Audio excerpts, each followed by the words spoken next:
Si DeepSeek, l'IA chinoise dont vous avez probablement déjà entendu parler, semble être bien meilleur que ses concurrents,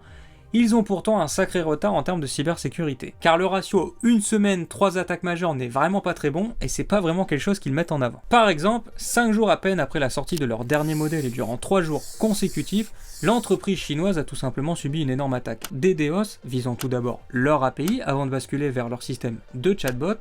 Et en parlant de bots, il semble que ces bots viennent massivement des pays anglo-saxons, dont, sans surprise, les États-Unis. Cette première attaque semblait surtout avoir pour objectif de déstabiliser le lancement de ce nouveau modèle, ce qui n'a pas empêché l'application d'être top 1 des applications les plus téléchargées, dépassant très largement son concurrent ChatGPT. Et un jour plus tard, c'est une énorme fuite de données qui a été découverte, en même temps la vulnérabilité n'était pas très dure à exploiter, puisqu'il s'agissait de la base de données disponible publiquement, sans authentification et par tout le monde sur Internet.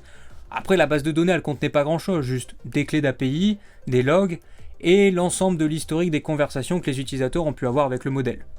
Et finalement, 2 jours plus tard, ce sont des chercheurs qui sont parvenus à jailbreak le modèle de DeepSeek,